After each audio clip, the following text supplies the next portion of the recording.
Buenos días. En la clase de hoy vamos a hablar sobre el Estado y vamos a hacer un análisis teórico, histórico, sobre qué es el Estado, cuándo surge, qué características tiene, cuáles fueron las principales definiciones que se dieron en torno al Estado. En la naturaleza misma del ser humano está la asociación.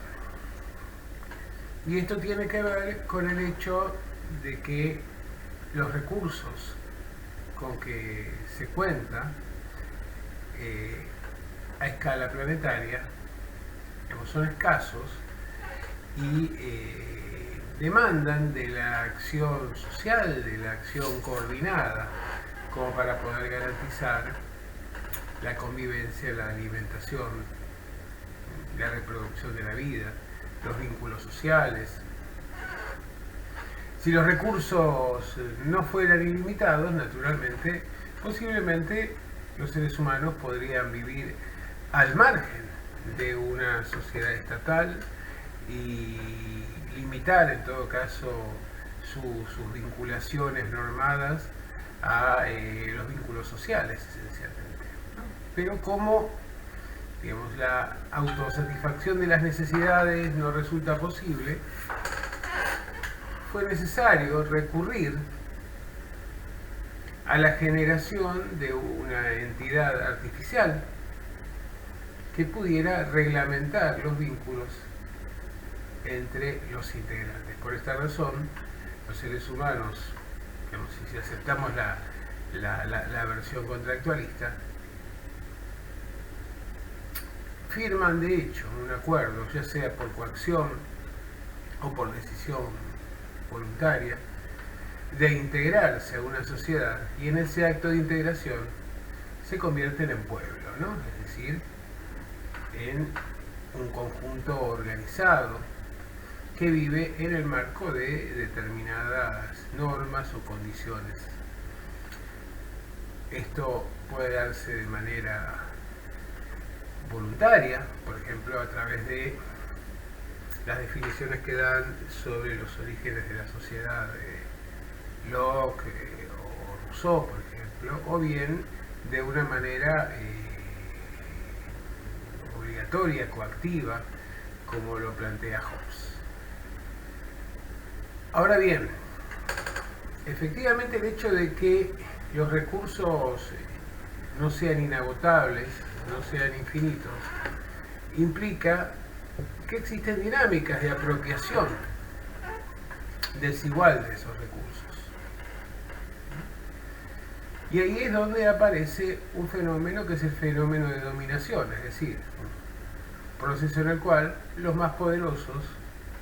consiguen articularse de algún modo o resolver sus diferencias para imponer sus condiciones al conjunto de la sociedad. Por esto, padres fundadores de la ciencia política a fines del siglo XIX o principios del siglo XX, como Gaetano Mosca o Wilfredo Pareto, nos decían que había un fenómeno que se reiteraba en todas las sociedades, más allá de las formas que adquiriera, y era que en cualquier sociedad unos pocos concentraban el poder, la riqueza, el acceso a los bienes culturales, frente a una enorme mayoría que quedaba desplazada, que las condiciones de desplazamiento eran diferentes, que las características del reparto de esos bienes materiales o culturales también eran diferentes, pero que este era el fenómeno de la dominación, es decir, una minoría que impone sus intereses sobre el conjunto. Para imponer estos intereses sobre el conjunto, de acuerdo a las definiciones clásicas, se constituye una sociedad política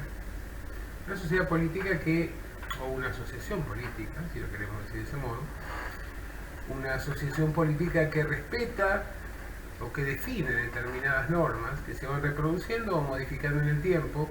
según vayan variando sus componentes o las condiciones de esa dominación. Y ese instrumento a partir del cual se ejerce la dominación social va a ser el Estado. Para Max Weber, por ejemplo, la característica determinante de esa asociación política-Estado va a ser el monopolio de la coacción legítima. La dominación se produce en todas las sociedades, pero apela a distintos argumentos o herramientas para ser legitimada. Por ejemplo, podemos hablar de la fuerza como una razón en última instancia, o tal vez el consenso en otros casos, ¿no? Es decir, fundamentalmente en la mayoría de los casos, como lo señalaba ya Maquiavelo en el siglo XV, las sociedades y los regímenes políticos, las formas estamentales, se construían a partir de relaciones de fuerza que luego pretendían ser legitimadas a través del consenso. Ahora, claro, un consenso impuesto por esa minoría que se apropia del poder y que claramente consigue instalar en las mayorías dominadas el convencimiento de que esa dominación resulta legítima. Los argumentos a través de los cuales se puede tratar de legitimar esa dominación pueden pasar a través de, digamos, el saber, la religión, la amenaza de la aplicación de la fuerza, o esquemas que tienen que ver con reglas de juego, por ejemplo en la República, a través de sistemas electorales, en otros casos podrían ser el funcionamiento de soviets. Es decir, fundamentalmente la dominación está presente en las relaciones sociales de las sociedades humanas, pero se ejerce a través de mecanismos de fundamentos legales o religiosos que son diferentes. A partir de este punto de partida, sabemos que si lo que caracteriza a las sociedades definidas en términos políticos son las relaciones de dominación y que esa dominación se ejerce a través de una institución que consolida su poder a través de el recurso de la coacción legítima en última instancia, podemos diferenciar entre dos conceptos que van a resultar esenciales, que son el de poder y el de autoridad. El concepto de poder habla de la realidad cruda y dura de la acción de dominación de uno sobre otro, es decir, el poder se fundamenta en la fuerza. La autoridad, en cambio, implica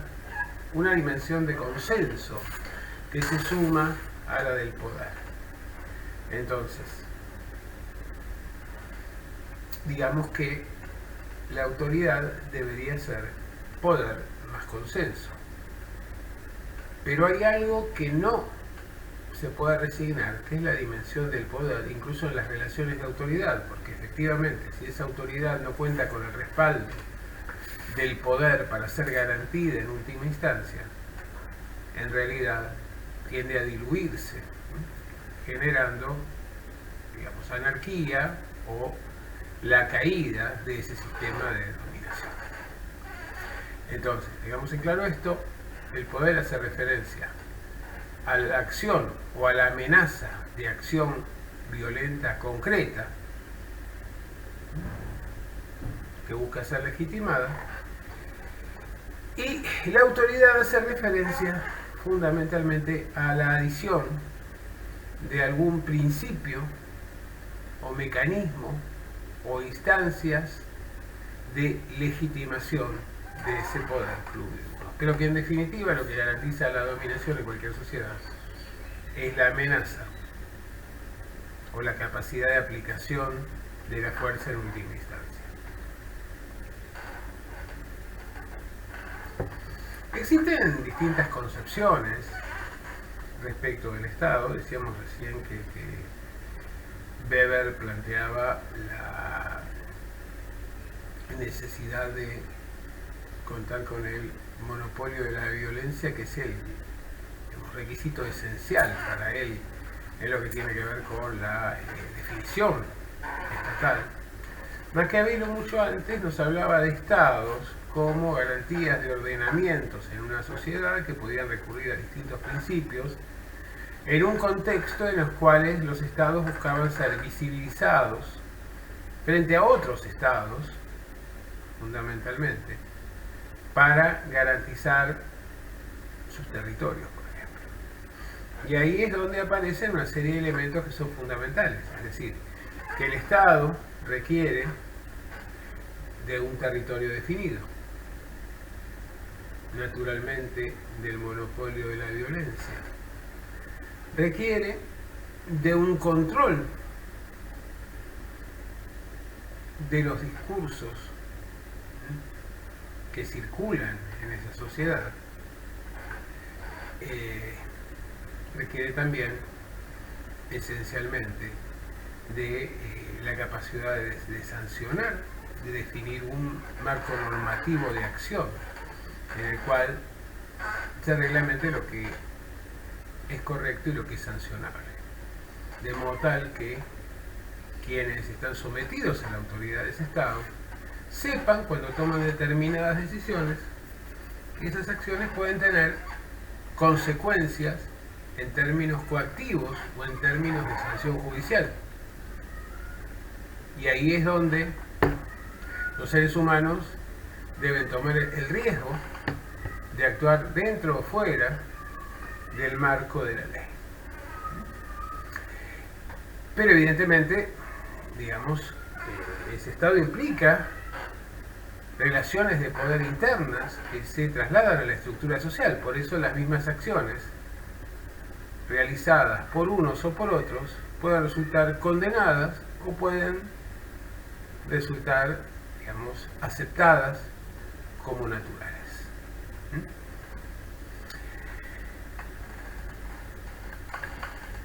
La concepción de ese Estado como superestructura que va a plantear, por ejemplo, Marx, nos va a decir que las estructuras sociales se van modificando y en esa modificación van teniendo algún tipo de rebote en lo que tiene que ver con la dimensión superestructural que constituye el Estado. En general, entonces, la superestructura institucional va a ir adaptándose de manera rezagada a los cambios que se producen en las estructuras sociales. Por esa razón, si lo vemos en términos weberianos, esas sociedades políticas que administran, o esas asociaciones políticas que administran el conjunto de las sociedades, van variando no solo en la composición de sus miembros, sino que van variando también en lo que tiene que ver con las herramientas, con los mecanismos, con las instancias de legitimación aceptadas. Al interior, digamos, a veces, digamos, se tiende a confundir Estado y gobierno o Estado y nación. El Estado hace referencia desde una perspectiva a esa superestructura de dominación, hace referencia a un aparato institucional de dominación, o en una visión más amplia,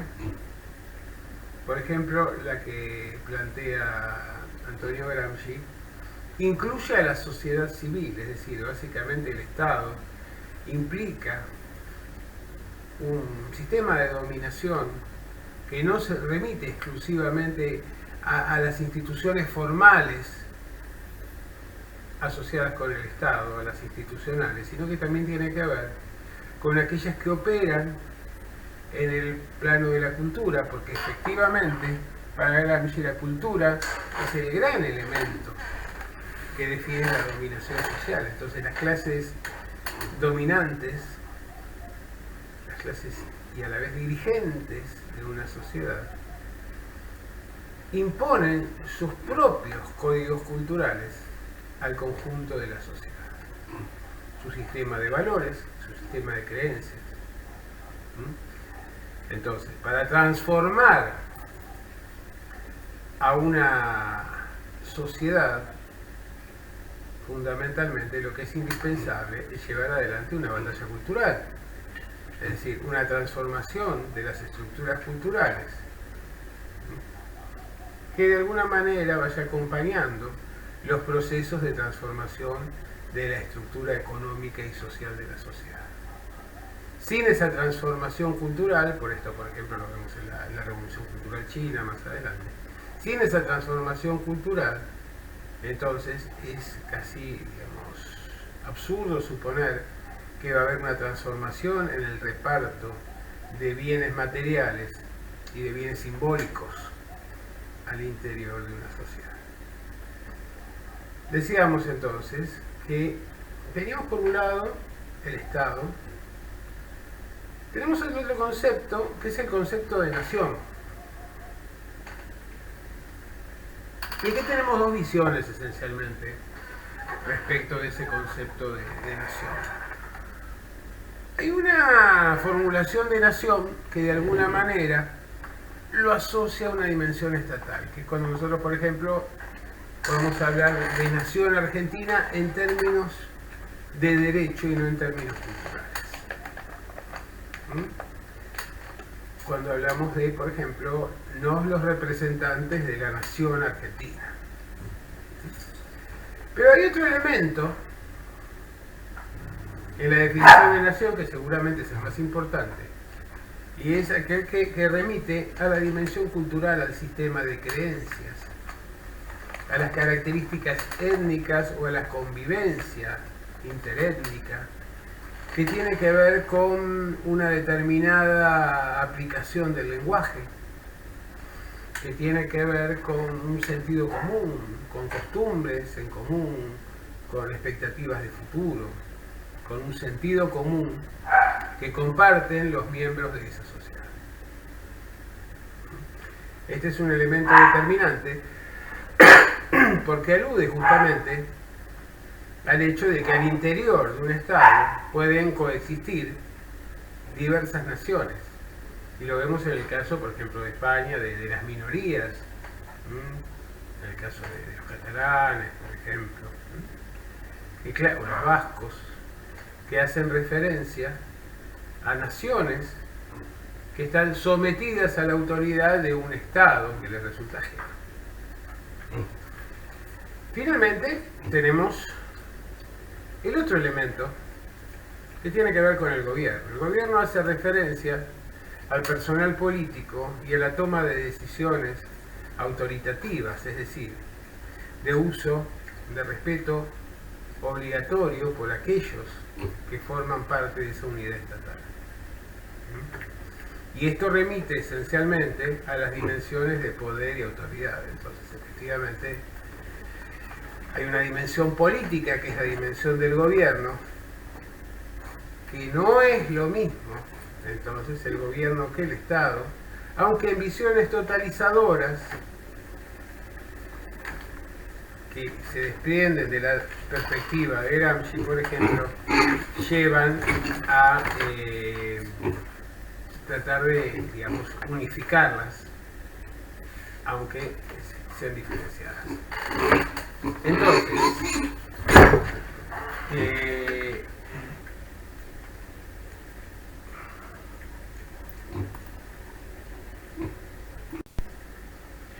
el Estado entonces es visto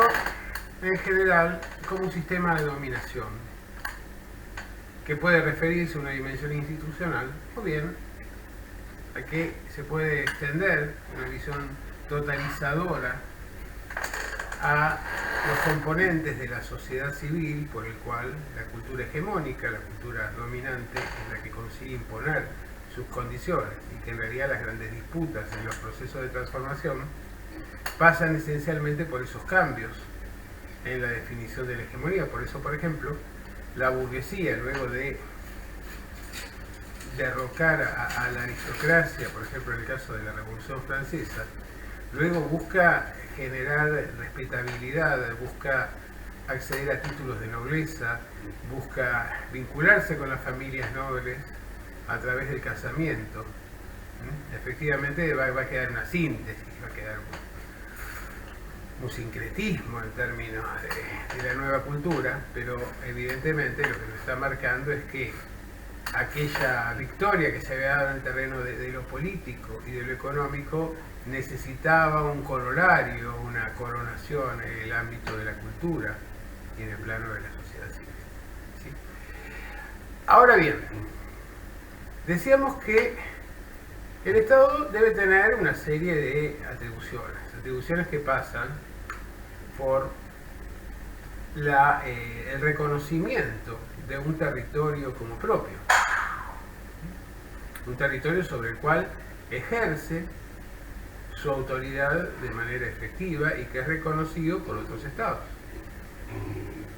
También debe tener acceso a los recursos materiales, que tiene que ver con la capacidad de imponer impuestos, tasas, un sistema recaudatorio. También pasa por algún tipo de control sobre los discursos que circulan sobre el sistema de informaciones, algún tipo de regulación sobre el sistema de transporte. Esencialmente, entonces, digamos, esto va a ir cambiando, es decir, la injerencia que pueda llegar a tener ese Estado va a ir cambiando de acuerdo a las diversas definiciones de Estado. Y es por esto que ya comentábamos en una clase anterior, que no hay una asociación directa, por ejemplo, entre el capitalismo y un modelo de régimen político determinado, sino que en el contexto estatal se generan determinadas formas políticas de articulación o de dominación, y que esas formas políticas se pueden asociar con un sistema económico-social, como en el caso del capitalismo, que admite diversos tipos de asociaciones. Puede haber capitalismo con dictaduras, con regímenes totalitarios, con repúblicas con sufragio restringido, con repúblicas con sufragio universal, con las denominadas repúblicas democráticas contemporáneas, con sistemas parlamentarios en el ámbito de la república, con sistemas presidencialistas. Evidentemente, digamos, porque esencialmente lo político implica herramientas en términos de gestión y de control, pero que remiten o que se subsumen o se subordinan a un fenómeno más amplio, que es el fenómeno de la dominación, que está presente entonces en las sociedades humanas. En la utopía del marxismo o en la utopía del anarquismo aparece la destrucción del Estado, ¿no? Es decir, en una sociedad compuesta por pequeños productores, donde se distribuyen los bienes, y no haría falta la existencia de estos instrumentos de coacción. Sin embargo, en realidad sabemos que en el planteo que hacen Marx y Engels de la dictadura del proletariado, nos están señalando que esa evolución no es una evolución, digamos, automática, sino que, digamos, tras la crisis final del sistema capitalista, habría que llevar adelante un proceso de adecuación, ¿no? Y que aparecería una última forma estatal, que sería esa dictadura del proletariado. En muchos casos se han hecho revoluciones, y tomamos cualquiera de las revoluciones, la Revolución Francesa, por ejemplo, o la Revolución Rusa, o la Revolución China, que en realidad apuntan a la destrucción de un Estado, pero más bien de una forma de Estado. Porque en realidad, como bien decía Tocqueville, en referencia al caso francés, la revolución se hace para destruir el Estado, pero la institución la entidad que termina sobreviviendo y potenciándose luego de la revolución, y lo mismo podemos decir para el caso de la Unión Soviética, es justamente el Estado. Aunque es un Estado que va a tener características diferentes al Estado precedente, pero el concepto de Estado va a resultar determinante y se va a ver potenciado incluso después de estos cambios determinantes. En lo referido a los estados, podemos definir una tipología básica, elemental, señalando que pueden existir estados centralizados, ¿no?, que pueden tomar una matriz federal o una matriz confederal. En esos estados, esencialmente, lo que vamos a encontrar en el estado centralizado con una matriz federal, vamos a encontrar esencialmente, en casi todos los casos, una división de poderes entre un poder ejecutivo que va a tomar a su cargo las funciones de gobierno. Ese poder ejecutivo puede tener distintas características, puede ser monárquico y permanente, puede ser sujeto a la voluntad popular, al ejercicio de la soberanía popular, o restringido a una minoría que tiene garantizada la capacidad del voto, por ejemplo, en aquellos de matriz censitaria. Al interior pueden albergar distintos tipos de sistemas políticos, pueden ser sistemas parlamentarios, sistemas presidencialistas. Después tenemos otra matriz, que es la matriz confederal, en la cual, si bien existe un principio de unidad, en la práctica, digamos, la mayor cantidad o capacidad de decisiones pesan en los estados particulares y no en el estado central. También tenemos el estado del laissez-faire, que fue característico de las sociedades europeas, sobre todo del siglo XIX. Este estado del laissez-faire entonces fue característico de las sociedades, sobre todo las europeas, en el siglo XIX, y planteaba un estado pequeño, un estado que reconocía la supremacía del mercado y que tendía a generar las condiciones como para que ese mercado impusiera su lógica en las relaciones sociales y demás. Luego vamos a tener otros modelos estatales, por ejemplo, el caso del estado de bienestar, que va a surgir en algunos lugares en el proceso de entreguerras y sobre todo después de la Segunda Guerra Mundial, y que es un estado que va a tratar de compensar las desigualdades y garantizar el orden, la armonía social a través de acceder a determinadas funciones económicas, ¿sí?, y de articulación de las comunicaciones, prestaciones de servicio y demás, que este estado de bienestar, digamos, a consecuencia de las guerras mundiales, sobre todo el proceso de cambio profundo que se dan luego de la crisis del 29, sobre todo, advierte la necesidad de garantizar el empleo, la distribución de bienes y servicios, el impulso de la producción, articulando un sistema tripartito en el cual tiene participación junto con otros dos elementos fundamentales que van a ser los empresarios por un lado y los sindicatos por el otro. Y luego lo que vamos a tener es el estado mínimo, que viene asociado al neoliberalismo fundamentalmente, es decir, luego de la caída del muro de Berlín y fundamentalmente de la inexistencia de un orden económico-social alternativo al capitalismo, por el cual se intenta volver a las formas más tradicionales de la explotación social, ¿sí?, imponiendo esa lógica de mercado, pero es un mercado que está claramente sostenido en la acción coactiva y normativa del Estado, ¿no? Es decir, se genera una ficción de libre mercado cuando en realidad, fundamentalmente, esas empresas que van a imponer su hegemonía en el contexto nacional o en el contexto internacional, van a depender en gran medida de las contrataciones, de las garantías de acción coactiva frente a los cuestionamientos sociales. Entonces,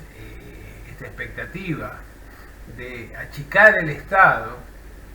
para